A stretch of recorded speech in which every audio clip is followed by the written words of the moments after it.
আসসালামু আলাইকুম। আপনারা সবাই কেমন আছেন? আলহামদুলিল্লাহ আমি ভালো আছি। আমি কিছু আটা রাতে মেখে থুয়েছি। আটা ফুলে ফুটবলের মতন হয়ে গিয়েছে। এই আটা দিয়ে আমি এখন পরোটা বানাবো। এজন্য আটাকে আমি আবারও ভালোভাবে মেখে নিতেছি। পরোটাটা আমাদের ঘরে সবাই পছন্দ করে। এজন্য আমি এখন আটাটা ভালোভাবে মেখে নিয়ে ছোট ছোট করে গোলা করে পরোটা বানিয়ে নেব। আমার পরোটা বানানো ভিডিওটা ডিলিট হয়ে গেছে, এজন্য পরোটা বানানোটা আমি দেখাতে পারলাম না। কিনে আনা পরোটাগুলো খুবই মজা লাগে।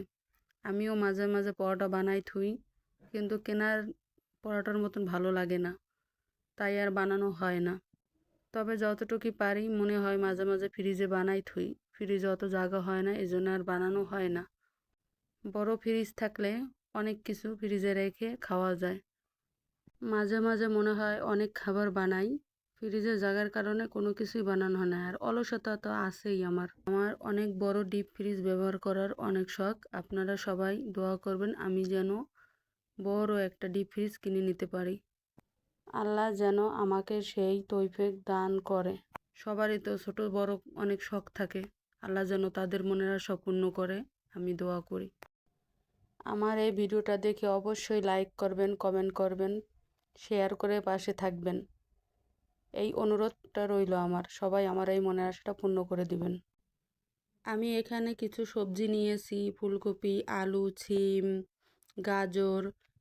এগুলো ভালোভাবে আমি ধুয়ে পরিষ্কার করে রান্না করে নিলাম। এখন আমার রান্না শেষ। ধনেপাতা দিয়ে নেড়ে চেড়ে নিচ্ছি। মনে হলে একটু ভিডিও করি। এখানে আমি খাবারের জন্য কিছু সবজি তুলে নিতে এসেছি, খাবো। এই শীতে কয়েক রকম সবজি একসাথে মিলিয়ে রান্না করলে, ভাজি বলেন, সবজি বড় বড় করে টুকরো করে কেটে নিয়ে সবজি রান্না করা, সব কিছুই ভালো লাগে। আমরা মাঝে মাঝে সবজি এভাবে খাই বা ঝিরিঝিরি করে কুচিয়া ওইভাবে সবজি রান্না করে খেয়ে থাকি, খুব ভালো লাগে।